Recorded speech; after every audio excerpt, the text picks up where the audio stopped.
Welcome to the Fantasy Forecast with Grindberg and Biggs. He is Grindberg. I am Biggs. Schultz is, I thought I saw him ruffling around in some drawers back there, but I think he might have gotten taken by the beast of Baldenboro. That's a North Carolina cryptid that eats people. So hopefully Schultz is okay. We love you, Schultz. Hope you didn't get taken by the beast of Baldenboro. All right. Today, right now, we're going to be talking about our top 5 rookie wide receivers and our top 5 rookie tight ends. On our last episode, we shared our quarterbacks and running backs. And guess what? Those have already changed for me. So from the time I filled out this show sheet until just opening it just now, I changed my rankings again. So it goes that way in rookie season. There is so much fluctuation until after the draft when we have landing spots and who's with what offensive coordinator and who slots where into the team hierarchy, etc. So we're going to go over some of the stuff.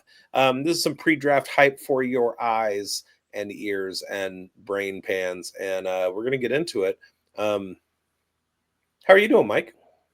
Doing good. It's rumor season mill right now, rumor mill season, if you will. And, you're hearing rumors of these guys making, trips to teams, these rookies like Quinshon Judkins to the Cincinnati Bengals. That'd be big news, right, Biggs? But you know what? We're going to report actual news, and we're going to report, our top 5s. And that's news right now to some of our viewers. So let's get into it. Let's get into your top 5 rookie wide receivers right now, headed into the draft. And obviously, we're going to reassess after the draft because I'm sure that will change with landing spots. Okay. At 5, I have Iowa State wide receiver Jaylen Knoll. Got a chance to put eyes on him at the Senior Bowl, and the dude is just very fluid in routes. He gets good separation. He's going to be a very good slot receiver. My comparable for him is peak Hunter Renfrow, although I think he's more athletic than Renfrow is. My number 4 is fellow Iowa State teammate of Jaylen Knoll's. That's Jayden Higgins. I like him so much. Another guy that I got a chance to put eyes on at the Senior Bowl, and the stuff he did to the competition was absolutely alarming. He was making people fall down. He was burning folks left and right, making body action catches in midair. Just really a phenomenon for me to see up close. And I like his size. I saw a tweet today that asked, who do you like better out of Higgins and Knoll? I don't like either one of them more. I just think that Higgins has a profile that he can do a lot of the things Knoll does, but Knoll can't do all of the things that Higgins can do. So I think Higgins has a clearer path to a wide receiver 1 spot than Knoll does. I think Knoll is limited. Although he can play outside, I think he plays a lot more in the slot, and Higgins does more all over the field. So by year 3 or 4, especially in your dynasties, I see Higgins as being a top 12 wide receiver every single year. Number 3 is Emeka Egbuka. I comp him a lot to Jackson Smith-Njigba, fellow Ohio State guy. I don't like to helmet scout, but if anybody is recruited by Brian Hartline, the wide receiver coach at Ohio State, I tend to keep a closer eye on, and Egbuka is that guy. He was competing with Jackson Smith-Njigba and Marvin Harrison Jr. for catches and had a breakout while he was an underclassman to those guys. So I think there's big things from him coming. My number 2, and this is going to surprise some people, my number 2 is Ted McMillan. I do think that there is a path for Ted McMillan to be the wide receiver 1 in this class. But I like Trey Harris better. So Trey Harris is my number 1. And this is going to change because the number 1 corollary for wide receiver production in fantasy is draft spot. So whoever has the best draft capital is usually going to be the one getting the most targets. There is a little bit of fluctuation within, the middle rankings therein. But I like Trey Harris a lot. Some of his route running stuff, some of his analytics are absolutely mind-numbing, and that's the stuff that I lean to. I have been seeing some stuff that's kind of negative, kind of down on McMillan as far as his route tree. That puts me in the mind of Treylon Burks. Now, Treylon Burks obviously wasn't the first wide receiver taken, but he was up there. And if McMillan has a Treylon Burks type floor, that's bad. That's bad, you guys. So I went with Trey Harris. I just love everything that he does on the field.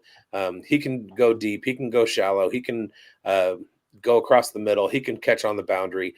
Essentially everything that Higgins does. But I really like Trey Harris's volume and his production. So that's my top 5. I like it, Biggs. I'm very similar to you in my top 5. Just kind of like a little bit different in where I've placed these guys. I don't have Jaylen Noel inside my top 5 at this stage. He's my number 6 at this stage. Jayden Higgins comes in as my number 5. I like his upside, like you mentioned. He's got great hands, and yeah, he looked really good at the Senior Bowl, like you mentioned. So I'm looking at him to be a guy that I'm going to try and get in a lot of my drafts later on. Travis Hunter comes in as my number 4 right now, and I think he's got the upside to be the number 1 in this class. He's starting to heat up, and more talk is emerging about him playing, the wide receiver role primarily. So if that were to happen, I'd be all in on Hunter's talent. He's the most gifted player at the position, in my opinion, in this class. If we knew for sure that he would be, the sole focus at playing wide receiver, he'd easily be my number 1 wide receiver. His unique combination of size and athleticism and ball skills give him a ceiling, that few in this class can actually match. So, his stats, they speak for himself. He played 2 positions last year and still managed to get 1,200 receiving yards. He's got that big play potential, and it's undeniable. He routinely makes, explosive gains in a high volume passing attack. So I like where he could potentially land. And right now, it's sounding like he might slip if Shedeur Sanders gets, top 2 draft capital. That would be great news for either the Patriots or, Cleveland, or I'm sorry, or the Giants. If that were to happen, I think Hunter would fit in both of those teams quite comfortably as a wide receiver asset. So that's why I kind of got my eye on him as my number 4, and he could quickly change that and become my number 1 with a good landing spot and, some more clarity about his role. Trey Harris is my number 3. I really like his upside as well. So Biggs and I are pretty high on Trey Harris. He's got, him as his number 1. So he sees a lot more upside than I do in him. Tet McMillan is obviously not a big fan of Biggs and I at this stage, because he's my number 2 as well. And I got Igbuka as my number 1 wide receiver in this class, only because of how insulated his value probably will be near the end, because he's going to probably slot in a slot role, and he's going to be probably one of the top targets on his team. And I think I just like that insulated floor with so much variables in the top end of this draft with guys that are going to be hard to peg if they're going to be success or not. And I think that Igbuka brings the safest floor to this group, Biggs. Well, let me go ahead and give a teaser to one of my spotlights that I'm going to talk about way later. But what's interesting is that you and I have kind of a fluctuous top 5. You have Travis Hunter included in yours. And let's talk about Travis Hunter for a second. I'm pretty sure that Travis Hunter is going to go off the board before any of these other wide receivers, whether that's to play cornerback and wide receiver, or simply to play mostly wide receiver and some cornerback, whatever the team that drafts him has in mind for him. I know that Travis Hunter wants to play wide receiver. He wants to play both, but he does love playing wide receiver. That's really where the accolades and the shine comes from, is playing wide receiver. Although he's one of the top cornerbacks that, we've seen in a long time. And so he has the opportunity to be good on one side of the ball and then get shine on the other side of the ball. And who wouldn't want to do that? The other thing that I think gets overlooked when talking about Travis Hunter is exactly what it means to be a cornerback and a wide receiver. Now, if you're playing cornerback, you're being taught to look for certain tells, certain signs that wide receivers are doing that kind of give up what they're doing as far as their route running. So if you are on the flip side of that, you know what not to do to give tells to the cornerback who's trying to defend you. So Hunter is really looking at this from both sides, and he's bringing skills as a cornerback to the wide receiver position, and he's also bringing skills as a wide receiver to the cornerback position. So whichever way he goes, he's going to be excellent. especially if he's getting the practice time that it takes to be, all pro at one of the positions or both. Now, we haven't seen the draft yet.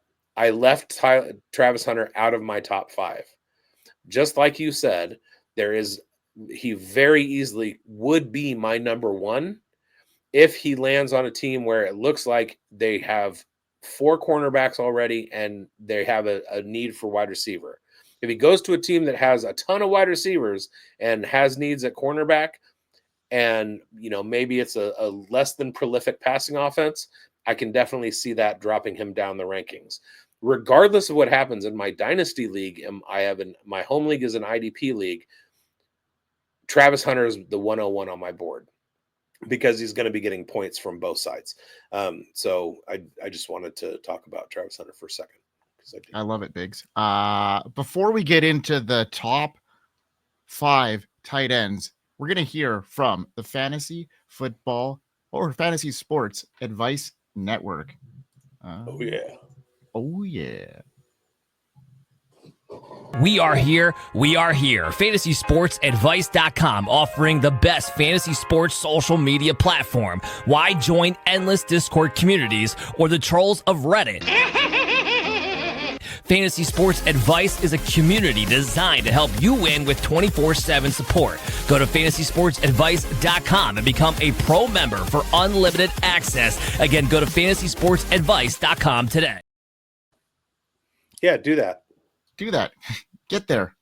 Sorry, I was a little short on the button there. We have Schultze somewhere in the back. Hopefully that beast has not gotten him yet, Biggs. What's the update there? Well, we have some search parties out in North Carolina who are currently on the lookout for the beast of Baldenboro. And if they find it, kill it and examine its stomach contents. We hope it's not Schultze in there. Oh my goodness, can you imagine? Oh, all right. Well, no, beast of Baldenboro, no. Well, let's move on to our top 5 tight end rankings. Let's. Biggs, get into it, buddy. All right, so at number 5, I have Mason Taylor. You can't argue with the bloodlines. Son of Jason Taylor, former defensive end of the Miami Dolphins. I got another bloodlines pick at number 4. That's Oronde Gadsden II, son of former NFL tight end Oronde Gadsden. At number and Gadsden is an absolute athletic marvel, one of the fastest tight ends in the class, and produced at a very young age, dealt with an injury. But other than that, it has been elite and has been victim of, I forgot what Schultze called it, but when you have somebody who kind of peaks in their value early or has an early breakout, and then other people kind of steam up as they start hitting the map. That's kind of what's happened to Oronde Gadsden. A couple years ago, I was like, this dude is a can't miss tight end 1, period. And then we had the emergence of my number 2. We had the emergence of Fannin. We had the emergence of Colston Loveland. So Gadsden has kind of slipped a little bit in rankings, but I still like him more than just about any other tight end, but draft capital will see. And on another show, we had the tight end guru, Andrew Cooper at Koopa Fiasco over on Twitter. And he came on and he had some reluctance doing a tight end show pre-draft because it's really hard to tell what's happening. It's even harder to tell what's happening with tight ends before there's a landing spot. So I do have him coming on a show, a dynasty show right after the draft, so we can talk about some of the landing spot tight ends. At number 3, I have Harold Fannin. Again, super highly productive and very, very athletic.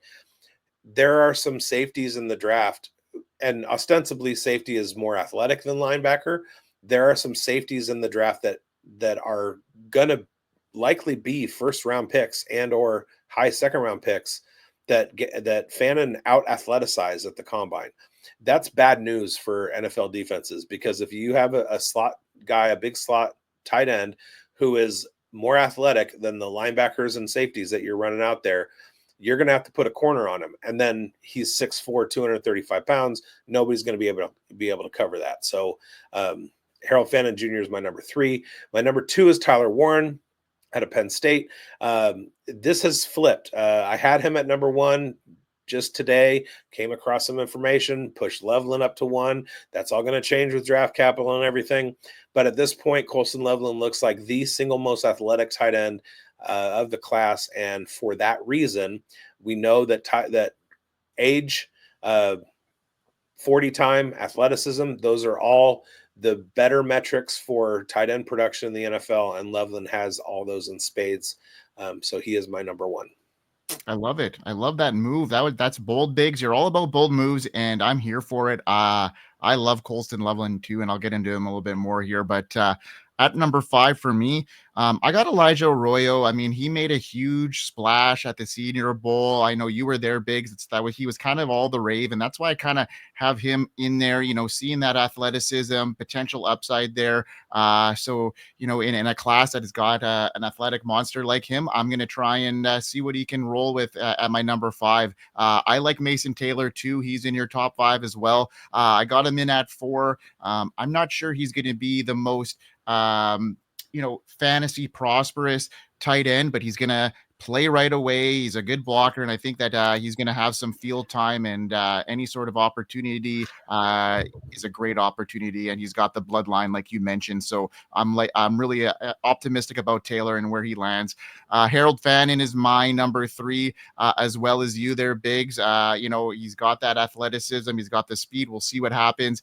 He's not the biggest body out there, so he might have some problems getting on the field early because his blocking assignments aren't the strongest at this stage. So we'll see what happens there. But he's firmly locked in at my number 3 because of his upside as a pass catcher down the line here. And then Colston Loveland is my number 2. Like you mentioned, he's your number 1. And I think he's an underrated prospect because he's going under the radar behind Tyler Warren, who's getting all the glamour at this stage. Loveland has got that blend of size, athleticism. He's a great route runner and is a tantalizing combination to me for future success. 6'5", 245 pounds. He's got the frame and the tools to be an immediate NFL contributor. He ranked 3rd in yards per route run in 2024. He was ranked 1st in first downs per route run in 2024. These are really great metrics to, do well on. He's got improved blocking throughout his season last year,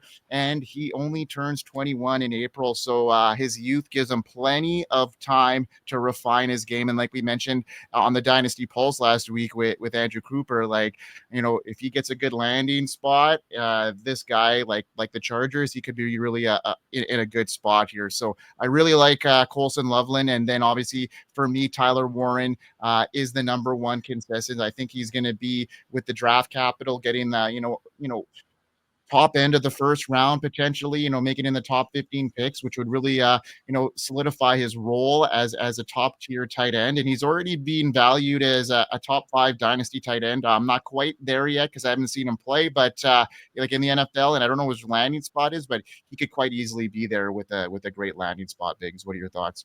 Yeah. And one of the things that Andrew Cooper pointed out to us was the number of tight ends who were tight end 3 in their draft that have been fantasy relevant, and it's a very, very small number, which leads you to believe that either history is going to repeat itself and there are only 3 tight ends in this class worth drafting, or this is an historic tight end draft class. Now, I feel like when I look at our combined lists, we have 6 guys. I feel like Loveland, Warren, Fannin, and Gadsden are not draft spot dependent. I think all 4 of those guys are going to be able to produce regardless of which team they go to. I think Elijah Arroyo and even more so Mason Taylor are going to be completely landing spot dependent. So that's one of the reasons that I had Taylor at 5. You had Taylor at 4, with Arroyo sneaking in there. But yeah, it's, once you get past that top 3, and we have the same top 3, Fannin, Warren, and Loveland, not necessarily in that order, but it's the same guys. If we listen to Andrew Cooper, they might be the only guys that ever produce in the NFL. There you have it, Biggs. And the guy was a great mind, and he knew a lot of stats right off the top of his head for years of products. So like I'm taking his word for it, and yeah, I think this tight end is great. Class is great, but may not be generational. So Hey, yeah. and if you want to know what we think after landing spots are there, you're going to go ahead and go out and get our Fantasy Sports Advice Network rookie guide. We've got a whole team of guys. We've been working our butts off trying to get this thing out, get these players scouted, get the film watched, get the analytics delved into, just trying to put some killer graphics together to make it, user friendly, some relevant stat points. It's going to be a banger. It's the first one that we've done at Fantasy Football Advice Network, and I think it's going to help a lot of you win your leagues, and I'm excited about it. And it's not only for a seasoned veteran. There's some advanced stats that you're going to see within this rookie guide, but it's also for people that are just getting into fantasy football. There'll be some relevant stats there that you're going to be able to help you win your championships in your draft season. And yeah, we worked really hard to get this thing off and get that edge. Get that edge. And one more thing we should mention here before we get into our spotlights that everybody's waiting for is our merch store is on fire right now. Not actually, but we're getting some really good gear in there. So please go down there before it burns down and all the merch goes up in flames. But no, it's hot. Look at Big's hat. Look at my sweater. I have breaking news. Oh, wait. Breaking news, folks. I have just received a friend request on Discord from Matt Harmon. There it is. I have breaking news. The Fantasy Sports Advice Network is sending a contingent of analysts to the NFL draft in Green Bay, Wisconsin. Tentatively, Mike Grindberg is efforting being one of the four, but Biggs will be there. I will be reporting to you from the first round and maybe even the second round of the NFL draft for Fantasy Football Advice Network. You're welcome. There you go, folks. We're going to be boots to the ground. We're going to have a live show from Nashville at a facility. It's going to be banging. And then we're going to have people at the live draft where people are going to be getting interviews, live coverage, and we're going to have people, enhancing our news. It's going to be great. It's going to be a great time for the Fantasy Sports Advice Network. And yeah, we're excited. Also, sorry to cut you off. If you've ever wanted to play in the Scott Fish Bowl, go ahead and go to scottfishbowl.com and create your account. Request to play in the SFB 15 and ask for a live draft and signify which live draft you want to attend. I know personally that the NorCal live draft in Sacramento is happening on June 21st, which is the first day of Scott Fish Bowl drafts. So we're going to be behind the eight ball because we won't have any of the ADPs to look at. So we're going to be like just flying off the cuff. But yeah, if you're into the Northern California area, or you will be on Saturday, June 21st, go ahead and signify that you want to be in the Sacramento live draft, because I personally know the coordinator of that one, and he is going to try and get as many people as he can into the live drafts. We had 2 in San Francisco the last 2 years. He tells me that he's trying to get 4 divisions for Sacramento just to double up on San Francisco and be like, what now? That's the rumor that I hear. He tells me that I want to do. Awesome, Biggs. Now let's get into our spotlight. But before we do that, let's underline it here. So this spotlight here is about a player that is outside of our top 5 right now that could maybe steam in there with the right draft capital. So Biggs, let's hear your spotlight.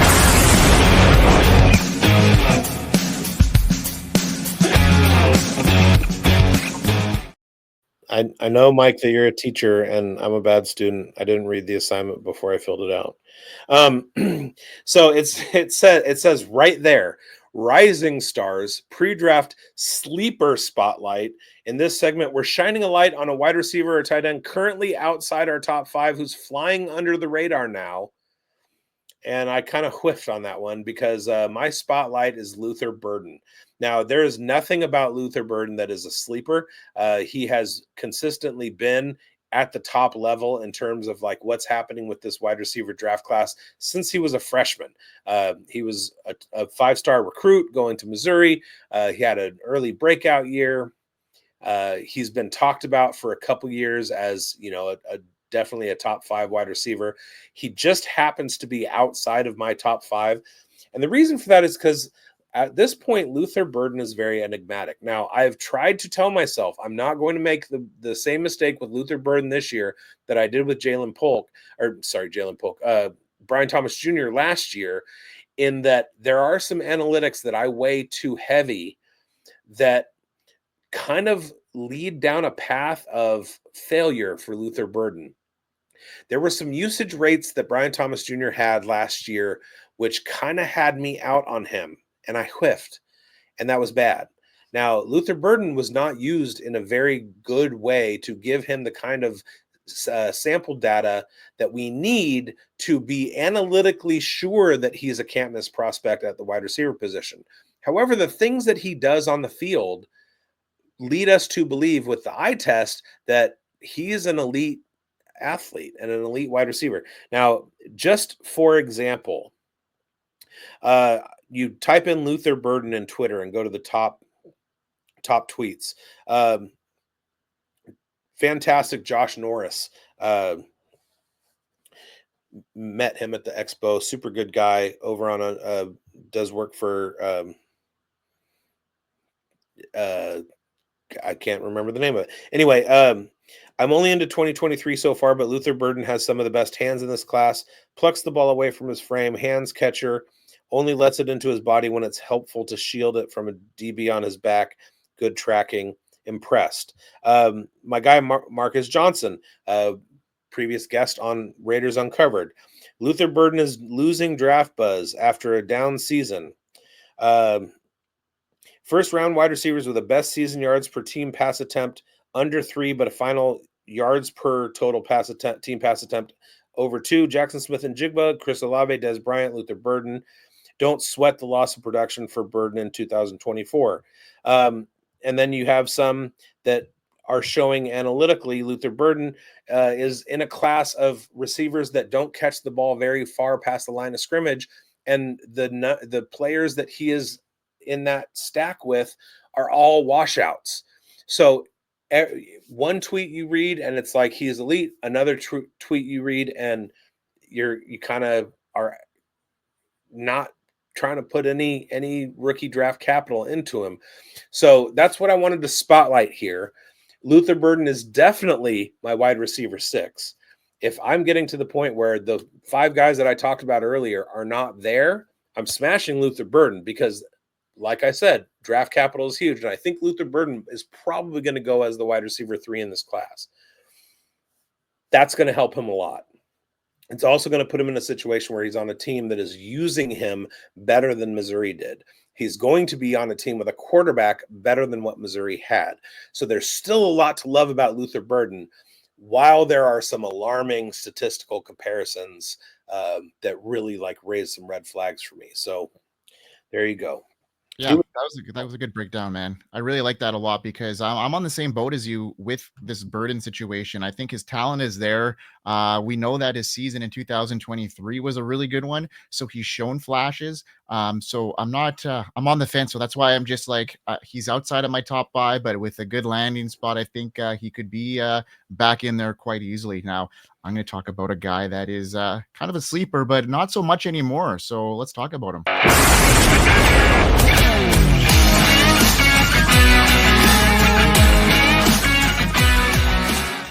Hey, Mike, talk about him. I need to talk about him. It's Kyle Williams, and he's steadily gained attention as one of the more intriguing wide receiver prospects ahead of this draft. Williams, his 2024 season, it put him on the map. He had about 1,200 yards, 14 touchdowns. He's got big playability. He brings a good top-end speed, good playmaking ability, and he's got a dynamic asset for an NFL offense. You know, his Senior Bowl performance further cemented his stock, where he showcased not only impressive speed, but also the capacity to win one-on-one matchups and show off explosive release from the line of scrimmage. He may not be a top 5 prospect at the moment, but his potential is undeniable. A 4.4 40-yard dash, an eye-popping 21.4 miles per hour at the Senior Bowl. It demonstrated his acceleration and deep threat potential. 2.7 yards per route run in 2024, generating a great level of separation. He's got good play, big play upside, and he's going to be a crucial asset for fantasy managers because of his explosive capabilities here. I'm thinking if he can get some decent draft capital, he's got the makings of being an elite wide receiver at the next level. I'm sorry, maybe not elite, but a very good wide receiver at the next level. Blend of size, speed, not so much size, but great speed, good route running, good playmaking ability. And I think he's one of the more exciting sleeper picks ahead of the draft. And with the right landing spot, he could quickly become a fantasy asset and immediate value, Biggs. Absolutely. Kyle Williams, huge at Washington State, and he was catching passes from Cam Ward, if I'm not mistaken. Looked good at the Senior Bowl. Guy's fast. He's like real game speed, fast, and he's fun to watch. I'm looking for big things. If I had read the assignment correctly, I would have gone with Arkansas Razorbacks wide receiver Isaac TeSlaa, not Tesla, TeSlaa. Love his athleticism, his catchability, even though he was on a subpar offense in Arkansas. I think he's going to be, if I had to place money on the wide receiver in this class that is going to outplay his real draft capital the most, it's going to be Isaac TeSlaa. I'm seeing a Jalen McMillan type late season emergence for him, simply because he's so good. So that's going to do it for us. Go ahead and like and subscribe if you liked our analysis and stuff. Go ahead and like and subscribe if you didn't like our analysis and stuff. Argue with us in the comments. Argue with yourself first and then argue with us in the comments. Go to fantasysportsadvice.com and sign up for your account and everything. Play Fast Draft. Get into the Scott Fish Bowl. We will be back with more episodes next week, and hopefully okay, so I have breaking news. Schultze has not necessarily been eaten by the beast of Bladenboro. He may have been sirened away by the Cape Fear River Mermaids. What's worse? What could be possibly worse than the beast? Nothing. So as long as he wasn't eaten by the beast of Bladenboro, Schultze will be back with us next week, and we'd love to have all you guys too. All right, from all of us on the Fantasy Football Advice Network, we hope you win. We hope you win. Peace.